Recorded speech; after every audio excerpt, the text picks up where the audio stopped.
Curry. Steph Curry getting the band back together. Well, really, look, the irreducible part of the Warriors is Steph. If you expand it beyond that, it's actually Steph and Dre, his pick-and-roll partner, Draymond Green, even though the Splash Brothers get the press. The guy who does the dirty work, lets him play 5 out, at least used to when he could shoot. It's really Steph and Dre. That's the irreducible unit of the Warriors. But the Warriors, at full strength, they have to have Clay. They're already winning a game, at least a game. I can't say games yet, with the essential part of the team, plus some young, athletic pieces they've added.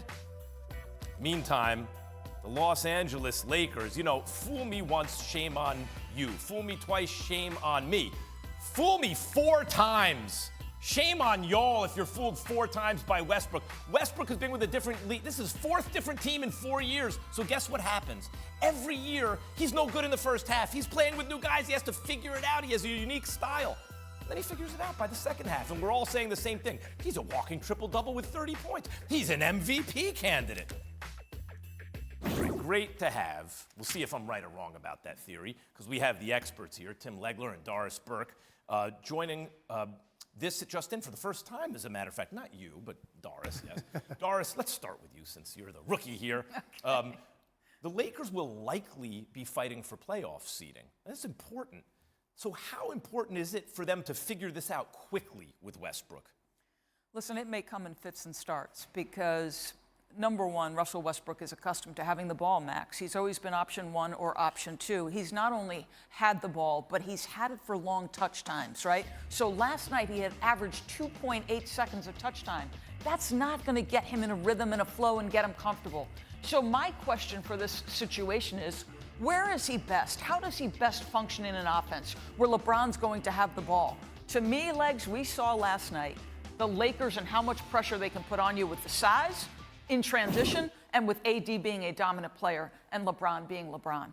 I just don't know where he fits. Yeah. Right. Although the history of the league has been, and the NBA has been, great players figure it out, right? Whether they're twin towers or 2 combo guards or point guards. Correct. Great players tend to figure it out, and they're still expected to be a powerhouse in the Western Conference. But given what you saw in the preseason and then yesterday, would you still say, I don't know if you did say, most people said they were the favorites. Would you say that? Yeah, and I'm keeping them there, and I know that they're not going to look like that necessarily in the beginning of the season. They're not going to look as good as a team like Phoenix that comes off that run, stays intact. Right? I know they're working out the Ayton situation, but for the most part, team's intact. They took a big leap forward last year, so they're going to look different. Utah is going to look different.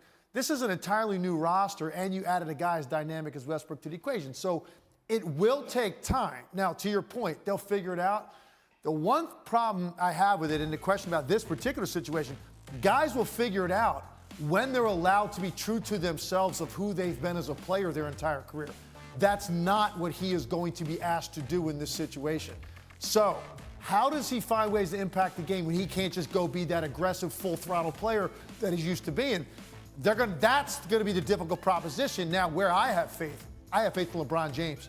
Even more so than Russell Westbrook, I have faith in LeBron orchestrating it, communicating it, getting together with these guys. He's not going to let a dude like fester that he's not happy with kind of his utilization. LeBron will head that off at the pass. And let's figure out, what do we need to do? He will empower Russell Westbrook just like he empowered Anthony Davis if that's what it takes to win, and ultimately it will. So give this time. It is a work in progress. And LeBron also kind of starts slowly. He tries to figure out, how do I lead this group of guys to the promised land? And then he gets hot later on. But and also when he doesn't have continuity, let me figure. But I like 34 last night as starting slowly. Yeah, 34 and 11 in a loss. LeBron, really? 34 and 11 in a loss? That's all you got. Yeah, that's it. Come on, old man.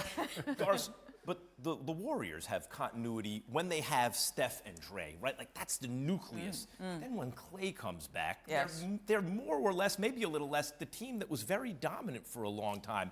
Legs said they're the dark horse contenders in the West this year, yesterday on this show. You agree? I do agree, because if you watch them play basketball, it's a thing of beauty. How many times last night did the ball swing side to side? They got the defense moving, players were moving, the ball was moving. And here's the storyline coming out of Golden State that no one's really talking about unless you're paying attention in the West. It's the emergence of Jordan Poole as a legitimate scoring threat.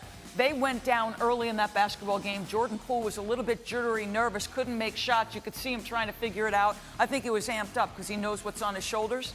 And then as soon as he started to make shots, the game changed.